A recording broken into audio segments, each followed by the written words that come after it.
के सामने और उनको हम सिरसा की जनता आज अहोभाग्य है कि हमारे बीच में आदित्य योगीनाथ जी पहुंचे हैं।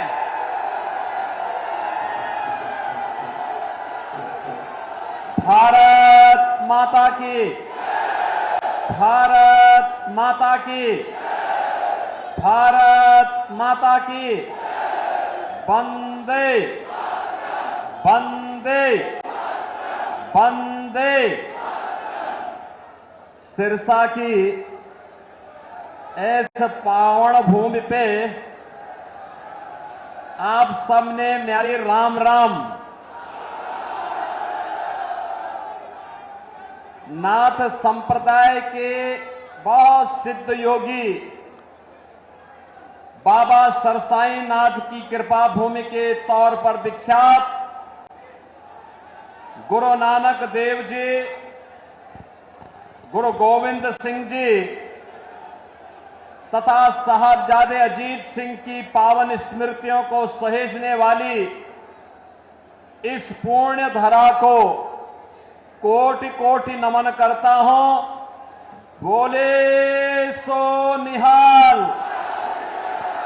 बोले सो निहाल।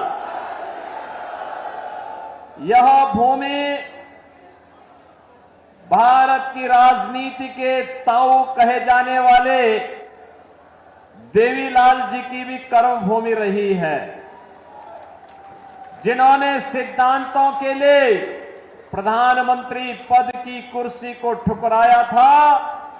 ऐसी पावन धरा को कोटि कोटि नमन करते हुए, जिस धरा ने महान किसान नेता और स्वतंत्रता संग्राम सेनानी सर छोटू राम जी को, सुर सम्राट पंडित जसराज जी को जन्म दिया हो, ऐसी पावन धरा को नमन करते हुए मैं आप सबका हृदय से स्वागत करता हूं, अभिनंदन करता हूं। मंच पर उपस्थित हमारे पूज्य संत श्री सौंदर्यनाथ जी, महंत श्री केशवनाथ जी, यहां की सांसद श्रीमती सुनीता दुग्गल जी, लोकसभा के हमारे प्रत्याशी श्री अशोक तंवर जी, राज्यसभा के माननीय सांसद श्री सुभाष बराला जी, लोकप्रिय विधायक और हमारे नाथ संप्रदाय के ही भक्त हैं श्री गोपाल जी, माननीय विधायक श्री दुड़ाराम जी, विधायक श्री लक्ष्मण नापा जी, जिलाध्यक्ष श्रीमती नताशा सिहाग जी, जिलाध्यक्ष फतेहाबाद श्री बलदेव ग्रोहा जी, पूर्व राज्यपाल श्री गणेशी लाल जी, लोकसभा संयोजक आदित्य चौटाला जी, हरियाणा सरकार के चेयरमैन श्री बेग फुला जी, जगदीश चोपड़ा जी, मंच पर उपस्थित भारतीय जनता पार्टी के सभी हमारे पदाधिकारीगण और भारी संख्या में बाबा सिरसाई नाथ की पावन धरा को विकास और विरासत की भूमि के रूप में स्थापित करने के लिए यहां पर उपस्थित मैंने बहनों और भाइयों आप सबका मैं हृदय से अभिनंदन करता हूं, स्वागत करता हूं। बहनों और भाइयों, मैं बाबा गोरखनाथ की धरती से और मर्यादा पुरुषोत्तम प्रभु राम की पावन जन्मभूमि से आपके बीच में यहां पर आया हूं। भारत के यशस्वी प्रधानमंत्री और दुनिया के सबसे लोकप्रिय राजनेता मोदी जी का संदेशा लेकर के आया हूं, और संदेशा यही लेके आया हूं कि 4 चरणों के चुनाव पहले ही संपन्न हो गए थे, 5वां चरण आज चल रहा है, और अब पूरे देश के अंदर एक पहले 3 चरणों में 4 चरणों में जो लहर थी, 5वें चरण में वो सुनामी बन चुकी है, मोदी की सुनामी पूरे देश के अंदर। और एक ही स्वर गूंज रहा है, चारों ओर एक ही नारा गूंज रहा है, और वह है कि फिर एक बार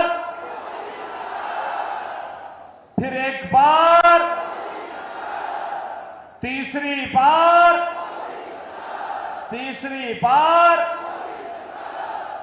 अब की बार जब हम 400 पार की बात करते हैं तो बहन और भाइयों कांग्रेस को चक्कर आने लगता है। और चक्कर इसलिए आने लगता है क्योंकि 400 सीटों पर तो चुनाव ही नहीं लड़ रही है, तो जीतेगी कैसे। और इसीलिए तो मैं कह रहा हूं, जनता जनार्दन से जवाब देती है।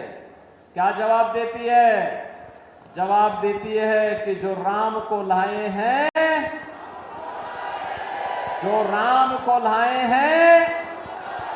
पूरे देश से एक ही आवाज है। और बहनों, विरासत और विकास की अद्भुत संगम। अयोध्या में रामलला आ गए और कांग्रेस को तो सत्ता की इतनी जल्दी थी कि करतारपुर साहब को ये भूल गई थी।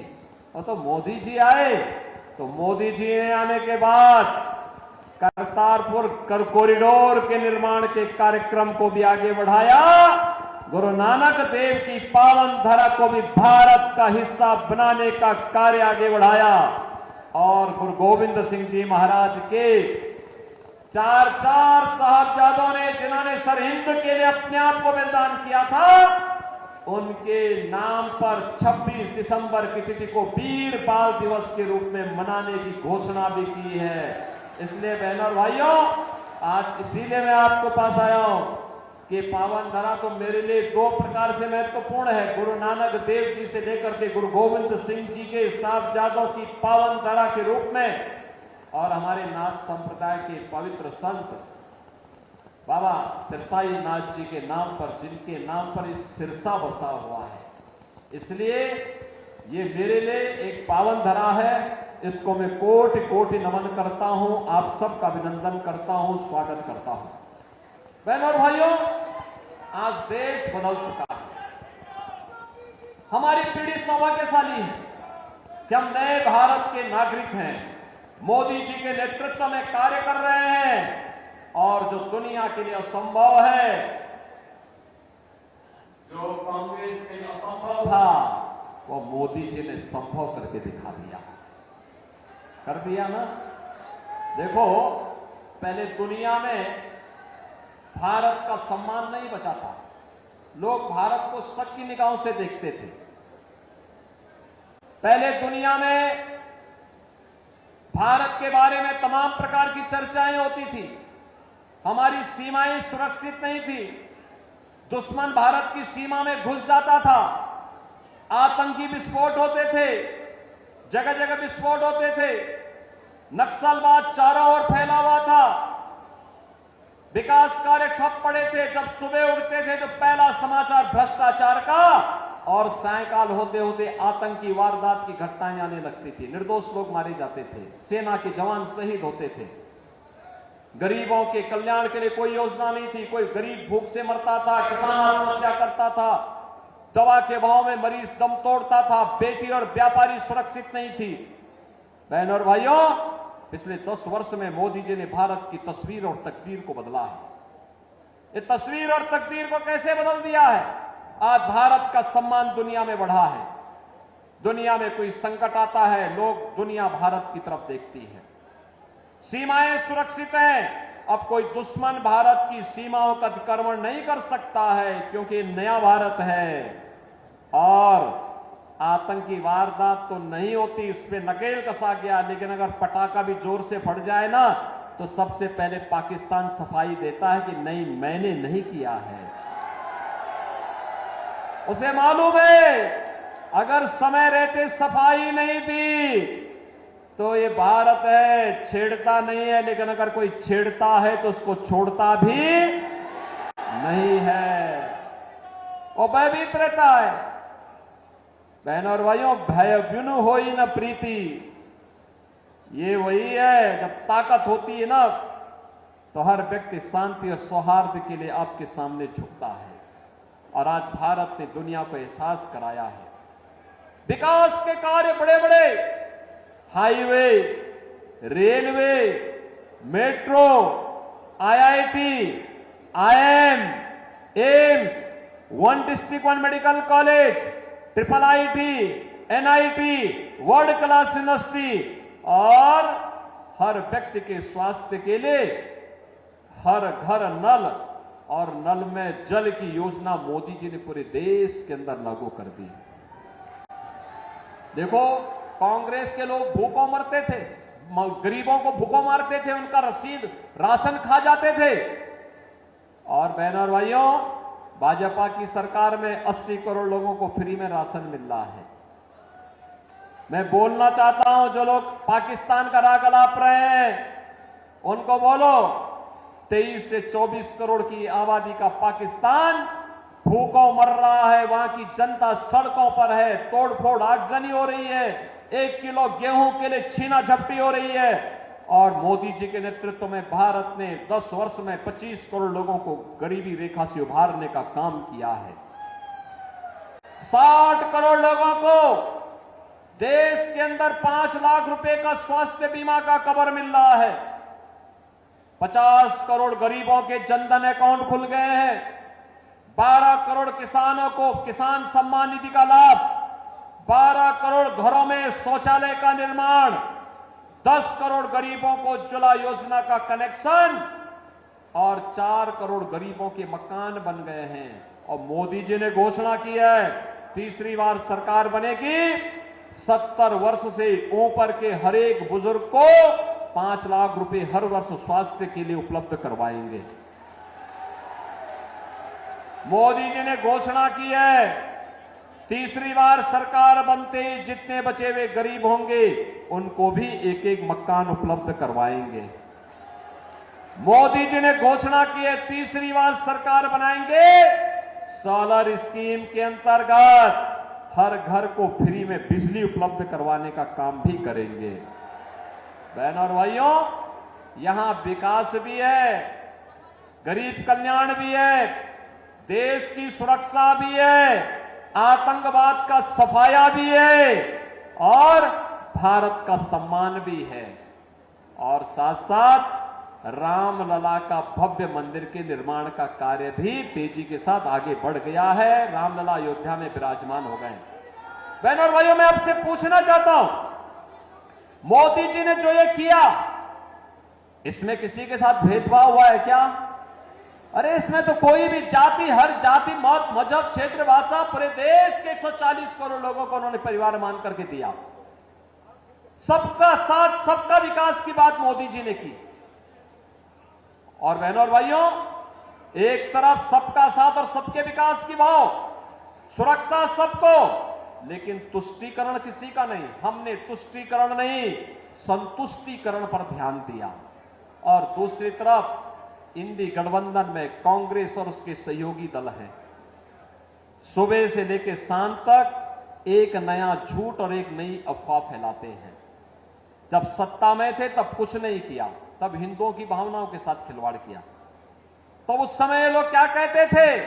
कहते थे हिंदुस्तान के संसाधनों पर पहला अधिकार मुसलमान का है। अरे कहां हमारा हिंदू जाएगा, कहां हमारा दलित जाएगा, कहां पिछड़ा जाएगा, कहां अन्य गरीब जाएगा, कहां महिलाएं जाएंगी? और ये राग अलापते थे वही। और आज बहनों और भाइयों, इनके अंदर एक और भूत सवार हो गया है। कांग्रेस ने अपने घोषणा पत्र में इतनी खतरनाक घोषणा कर दी है, अब कहती है कि कांग्रेस सत्ता में आई तो सत्ता में आने के बाद गरीबी हटाने के लिए देश के हर नागरिक की संपत्ति का सर्वे करवाएगी। सर्वे करा करके विरासत टैक्स लगाएगी।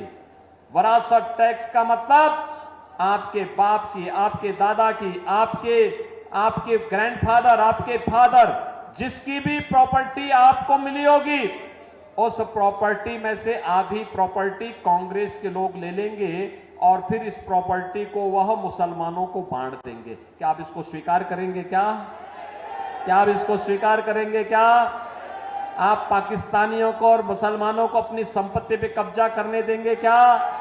अरे हरगिज नहीं। भारतीय जनता पार्टी इनको ये मौका ही नहीं आने देगी।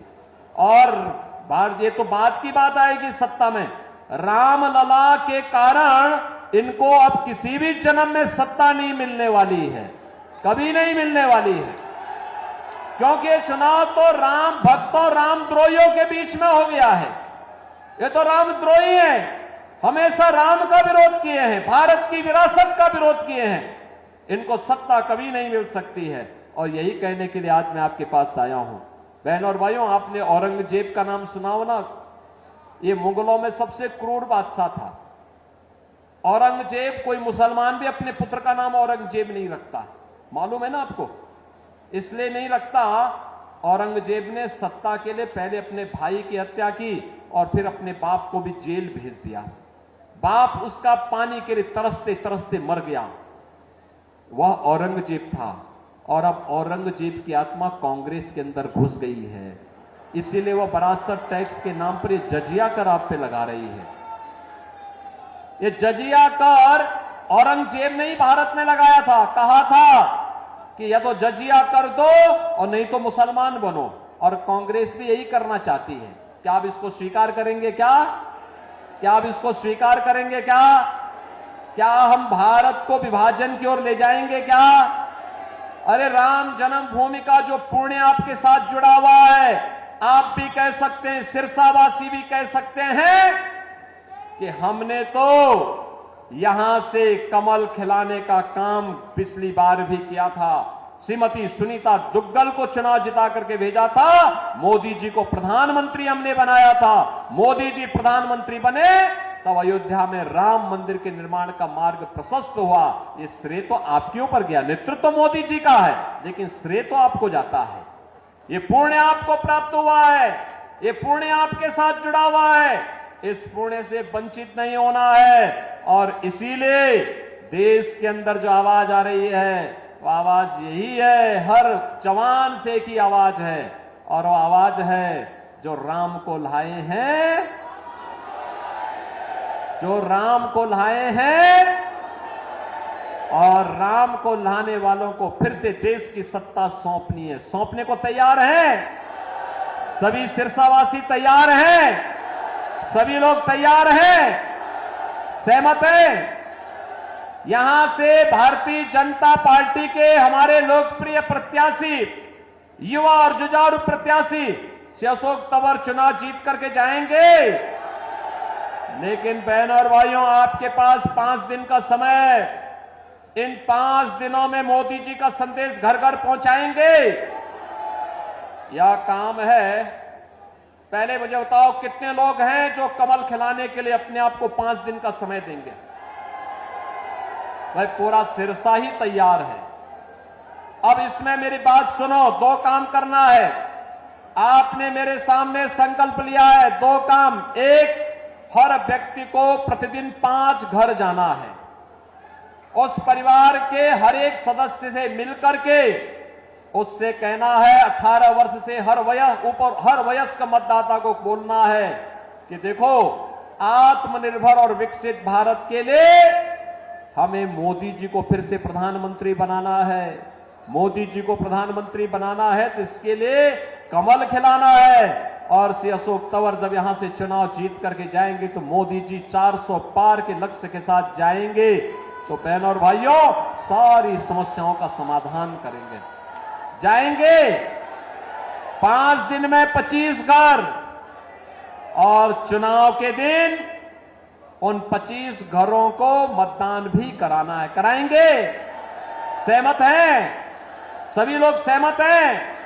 तो फिर मेरे साथ बोलेंगे, भारत माता की, भारत माता की, भारत माता की जय श्री राम, जय जय श्री राम, जय जय श्री राम।